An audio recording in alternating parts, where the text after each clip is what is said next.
Oke, pada kesempatan kali ini Klub Matematika akan membagikan materi tentang model pembelajaran berbasis proyek, project based learning. Langsung saja kita masuk ke materi selengkapnya. Di sini, pembelajaran berbasis proyek adalah model pembelajaran yang melibatkan siswa dalam suatu kegiatan atau proyek yang menghasilkan suatu produk. Keterlibatan siswa mulai dari merencanakan, membuat rancangan, melaksanakan, dan melaporkan hasil kegiatan berupa produk dan laporan pelaksanaannya. Model pembelajaran ini akan menekankan pada proses pembelajaran jangka panjang. Siswa terlibat secara langsung dengan berbagai isu dan persoalan kehidupan sehari-hari. Siswa akan belajar bagaimana memahami dan menyelesaikan persoalan nyata, bersifat interdisipliner dan melibatkan siswa sebagai pelaku, mulai dari merancang, melaksanakan, dan melaporkan hasil kegiatan. Jadi, pada model pembelajaran proyek ini, siswa sebagai pusatnya atau pembelajaran berpusat pada siswa, student center. Dalam pelaksanaan, proyek based learning bertitik tolak dari masalah sebagai langkah awal sebelum mengumpulkan data dan informasi dengan mengintegrasikan pengetahuan baru berdasarkan pengalamannya dalam beraktivitas secara nyata. Di sini, pembelajaran berbasis proyek dirancang untuk digunakan sebagai wahana pembelajaran dalam memahami permasalahan yang kompleks dan melatih serta mengembangkan kemampuan peserta didik dalam melakukan investigasi dan melakukan kajian untuk menemukan solusi permasalahan. Oke, pembelajaran berbasis proyek dirancang dalam rangka 1. Mendorong dan membiasakan siswa untuk menemukan sendiri, untuk melakukan penelitian, menerapkan keterampilan dalam merencanakan, melatih berpikir kritis, dan penyelesaian masalah dalam menuntaskan sebuah kegiatan atau sebuah proyek. Poin kedua, mendorong siswa untuk menerapkan pengetahuan, keterampilan, dan sikap tertentu ke dalam berbagai konteks. Yang ketiga, memberikan peluang kepada siswa untuk belajar menerapkan interpersonal skill dan berkolaborasi dalam suatu tim sebagaimana orang bekerja sama dalam sebuah tim dalam lingkungan kerja atau kehidupan nyata. Jadi seolah-olah seperti itu. Mengingat bahwa masing-masing peserta didik memiliki gaya belajar yang berbeda, maka pembelajaran berbasis proyek memberikan kesempatan kepada para peserta didik untuk menggali konten, menggali materi dengan menggunakan berbagai cara yang bermakna bagi dirinya dan melakukan eksperimen secara kolaboratif. Pembelajaran berbasis proyek merupakan investigasi mendalam tentang sebuah topik dunia nyata. Hal ini akan berharga bagi atensi dan usaha siswa. Ada beberapa karakteristik dari pembelajaran berbasis proyek. Yang pertama, peserta didik membuat keputusan tentang sebuah kerangka kerja. 2.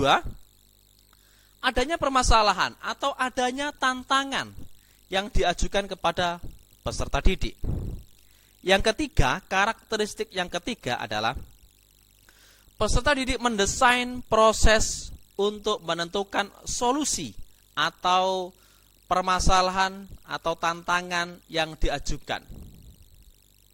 Yang keempat, karakteristik yang keempat adalah peserta didik secara kolaboratif bertanggung jawab untuk mengakses dan mengelola informasi untuk memecahkan permasalahan.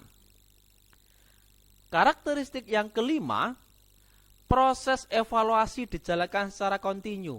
Karena tadi dalam pembelajaran yang berbasis proyek, mulai dari perencanaan sampai yang terakhir, maka proses evaluasinya harus dilaksanakan secara terus-menerus dan berkesinambungan. 6. Peserta didik secara berkala melakukan refleksi atas aktivitas yang sudah dijalankan. 7. Produk akhir aktivitas belajar akan dievaluasi secara kualitatif. Sedangkan yang ke-8, situasi pembelajaran sangat toleran terhadap kesalahan dan perubahan. Ini yang penting. Jadi, peran guru dalam pembelajaran berbasis proyek sebaiknya sebagai fasilitator, karena siswa adalah sebagai pusat pembelajaran yang berpusat kepada siswa. Siswalah yang aktif, jadi guru hanya sebagai fasilitator, pelatih, penasihat, dan perantara untuk mendapatkan hasil yang optimal sesuai dengan daya imajinasi, kreasi, dan inovasi dari siswa tersebut. Pasti ada hambatan, ya. Beberapa hambatan dalam implementasi dari model pembelajaran berbasis proyek antara lain, terkadang banyak guru yang merasa nyaman dalam kelas tradisional, akhirnya tidak terbiasa, kesulitan dalam menerapkan pembelajaran berbasis proyek. Pada pembelajaran yang kelas tradisional, guru memegang peran utama, jadi yang aktif gurunya. Ini merupakan sebuah transisi yang sulit, terutama bagi guru yang kurang di sini tidak menguasai teknologi. Artinya harus bergeser. Yang sebelumnya pada kelas tradisional, pembelajaran berpusat pada guru. Pada pembelajaran berbasis proyek di sini, pembelajaran berpusat kepada siswa. Guru hanya sebagai fasilitator, seperti itu. Untuk itu disarankan kita bisa menggunakan tim teaching dalam proses pembelajaran. Akan lebih menarik lagi jika suasana ruang belajar tidak monoton. Contohnya seperti ini, perubahan layout kelas, ya. Tradisional kelas ada teori, kemudian dirubah menjadi diskusi grup, pembuatan konsep dan pembagian tugas-tugas kelompok, ya. Ada lab table saat mengerjakan tugas mandiri, presentasi, atau kita bisa membuat intinya suasana belajar yang bebas bagi anak dan menyenangkan, sehingga ruang belajar tidak monoton lagi. Ada variasi baru sebagai anak. Ada beberapa kelebihan, tapi juga ada beberapa kelemahan. Kita kupas dulu dari kelebihan pembelajaran berbasis proyek. Yang pertama tentunya meningkatkan motivasi belajar anak untuk belajar, karena di sini mendorong kemampuan mereka untuk melakukan pekerjaan di sini penting dan mereka perlu untuk dihargai. Kelebihan yang kedua, akan meningkatkan kemampuan pemecahan masalah. Yang ketiga, membuat peserta didik menjadi lebih aktif dan berhasil memecahkan problem-problem yang kompleks. Yang keempat, meningkatkan kolaborasi. Artinya dalam satu tim akan terbentuk kekompakan. Adanya interaksi. 5. Mendorong peserta didik untuk mengembangkan dan mempraktikkan keterampilan komunikasi. Penting dalam sebuah tim untuk membangun sebuah komunikasi yang efektif. 6. Meningkatkan keterampilan peserta didik dalam mengelola sumber. 7. Memberikan pengalaman kepada peserta didik dan praktek dalam mengorganisasi proyek dan membuat alokasi waktu dan sumber-sumber lain.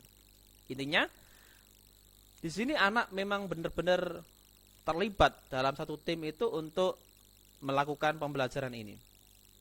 Kelebihan yang ke-8, menyediakan pengalaman belajar yang melibatkan peserta didik secara kompleks dan dirancang untuk berkembang sesuai dengan dunia nyata. 9. Melibatkan para peserta didik untuk belajar mengambil informasi dan menunjukkan pengetahuan yang dimilikinya.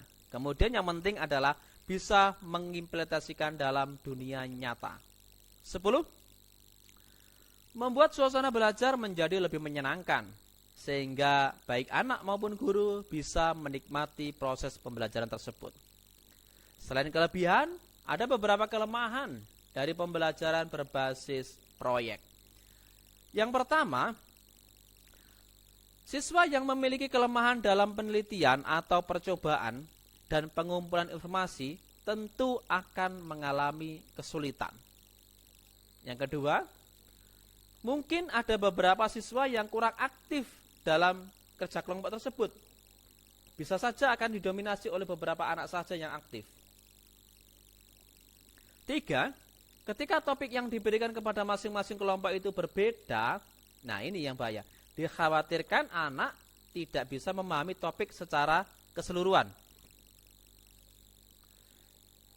Dari kelemahan tersebut, guru untuk mengatasi kelemahan dari pembelajaran yang berbasis proyek ini, guru dapat mengatasi dengan cara memfasilitasi peserta didik dalam menghadapi masalah, membatasi waktu, meminimalisir dan menyediakan peralatan yang sederhana yang terdapat di lingkungan sekitar, memilih lokasi penelitian yang mudah dijangkau sehingga tidak membutuhkan banyak waktu dan biaya, menciptakan suasana pembelajaran yang menyenangkan sehingga guru dan siswa merasa nyaman dalam pembelajaran.